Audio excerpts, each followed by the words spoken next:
70대 이도현 씨의 통장에서 23만 원이 사라졌습니다. 1년치 이자 150만 원 중에서였습니다.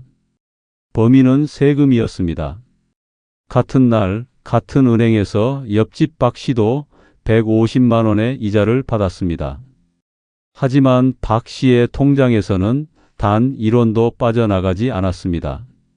두 사람의 차이는 무엇이었을까요? 통장 이름 속 자였습니다. 이도현 씨는 그날 알게 됐습니다. 똑같이 살아도 아는 사람만 챙기는 혜택이 있다는 것을. 오늘은 65세 이후 반드시 체크해야 할 금융과 세금 혜택 5가지를 정리했습니다. 신청하지 않으면 자동으로 사라지는 돈입니다. 모르면 그냥 지나가고 알면 지킬 수 있는 제도들입니다. 도움이 되신다면 구독과 좋아요 눌러주세요. 첫 번째, 비과세 종합저축. 이도현 씨가 놓친 건 바로 이 통장이었습니다. 비과세 종합저축입니다. 65세 이상만 가입할 수 있는 절세 상품입니다. 예금, 적금, 펀드, ETF 모두 가능합니다. 이자와 배당 소득이 전액 비과세됩니다. 한도는 5천만 원입니다. 5천만 원을 연 3% 예금에 넣으면 어떻게 될까요? 1년에 약 150만 원의 이자가 발생합니다. 일반 통장이라면 15.4%의 세금을 냅니다. 약 23만 원입니다. 하지만 비과세 종합저축에서는 세금이 없습니다. 23만 원을 고스란히 받습니다. 10년이면 230만 원입니다. 작아 보이지 않습니다. 문제는 여기서 끝이 아닙니다. 2026년부터 가입 조건이 바뀔 수 있습니다. 정확히는 일몰 가능성이 제기되고 있습니다. 현재는 65세 이상이면 누구나 가입할 수 있습니다. 소득과 관계없이 가능합니다.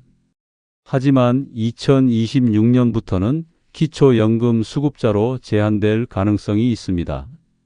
기초연금 기준은 2025년 기준으로 어떻게 될까요? 단독 가구는 월 소득 228만 원 이하입니다. 부부 가구는 364만 8천 원 이하입니다. 만약 이 기준을 초과한다면 신규 가입이 어려울 수 있습니다. 지금 65세 이상이고 아직 가입하지 않았다면 어떻게 해야 할까요? 제도 변경 전에 미리 확인해 두는 것이 좋습니다. 이미 가입한 사람은 영향을 받지 않을 것으로 보입니다. 하지만 신규 가입자는 조건이 달라질 수 있습니다. 정확한 내용은 2026년 정책 확정 후 공지될 예정입니다. 그러니 관심이 있다면 미리 체크해 두시기 바랍니다. 두 번째, ATM 수수료 면제.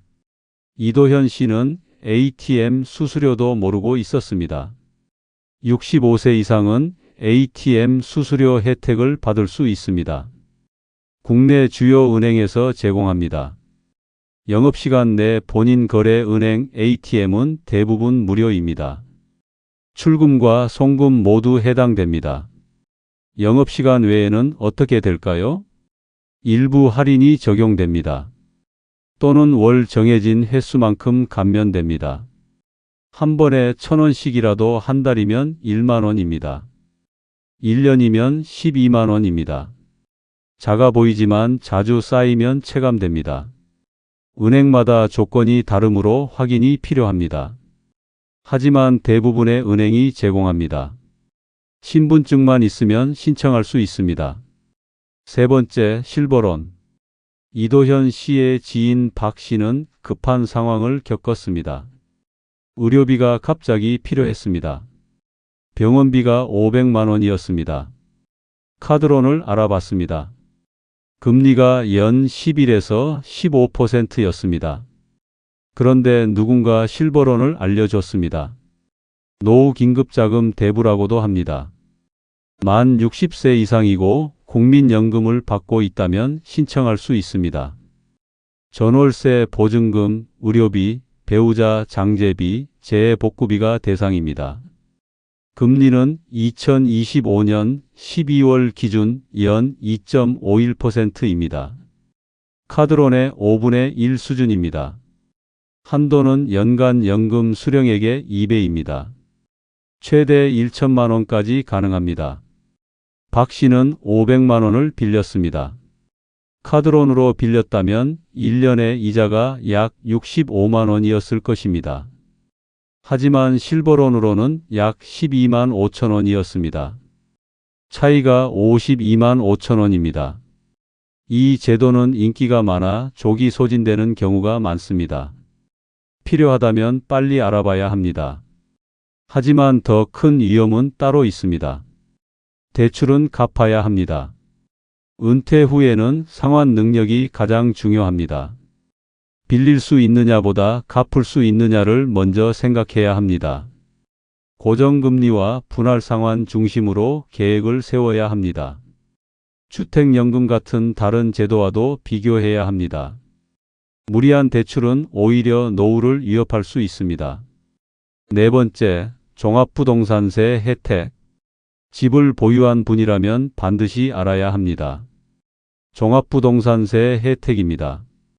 1세대 1주택자에게 연령별 공제가 적용됩니다. 60세 이상은 20% 공제입니다. 65세 이상은 30% 공제입니다.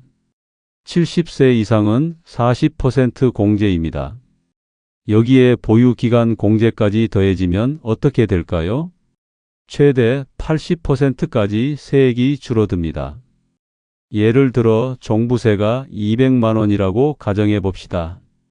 70세 이상이고 10년 이상 보유했다면 공제율은 80%입니다. 실제 납부액은 40만 원입니다. 160만 원을 아끼는 것입니다.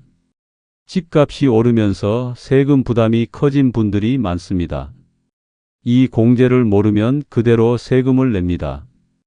하지만 알면 절반 이상을 줄일 수 있습니다. 신고할 때 연령과 보유 기간을 반드시 확인해야 합니다. 자동으로 적용되지 않는 경우도 있습니다. 다섯 번째, 양도소득세 비과세 특례. 마지막은 동거봉양 합가 특례입니다. 부모와 자녀가 각각 집을 가지고 있다고 가정해 봅시다. 그런데 함께 살게 되었습니다. 이 경우 1세대 2주택이 됩니다. 보통은 양도세 중과 대상입니다. 하지만 합가 특례가 적용되면 다릅니다. 합가한 날로부터 10년 이내에 주택을 양도하면 비과세 특례가 적용됩니다. 양도가액 12억 원까지는 양도소득세가 전액 비과세됩니다. 조건이 있습니다. 부모나 조부모 등 직계 존속 중 한 명 이상이 만 60세 이상이어야 합니다. 실제 사례를 봅시다. 김 씨는 서울에 9억 원짜리 아파트를 가지고 있었습니다. 아들도 경기도에 7억 원짜리 집을 가지고 있었습니다. 김 씨가 70세가 되어 아들과 합가했습니다. 3년 후 김 씨의 집을 11억 원에 팔았습니다. 원래라면 양도세를 내야 했습니다. 하지만 합가 특례로 비과세를 받았습니다. 수천만 원을 아낀 것입니다. 이 제도는 자녀와 함께 살게 되면서 생기는 1세대 2주택의 불이익을 완화합니다. 실질적인 절세 효과가 큽니다. 하지만 조건을 정확히 확인해야 합니다. 합가 시점, 보유 기간, 거주 요건 등이 중요합니다. 전문가와 상담하는 것이 안전합니다. 오늘 이야기한 5가지 제도를 정리하겠습니다. 비과세 종합저축, ATM 수수료 면제, 실버론, 종부세 혜택, 양도세 비과세 특례입니다. 이 제도들은 새로운 것이 아닙니다.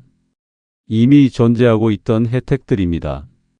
하지만 대부분의 사람들이 모릅니다. 몰랐을 뿐입니다.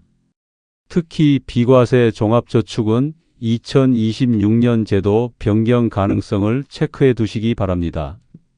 지금 가입 조건을 충족한다면 미리 알아보는 것이 좋습니다. 하나하나는 작아 보여도 노후 생활에서는 분명한 차이를 만듭니다. 이도현 씨는 이 제도들을 알게 된 후 통장을 정리했습니다. 이제는 세금을 덜 내고 있습니다. 당신도 지금 확인하시기 바랍니다. 오늘 영상이 당신의 하루를 조금 더 편안하게 만들었길 바랍니다.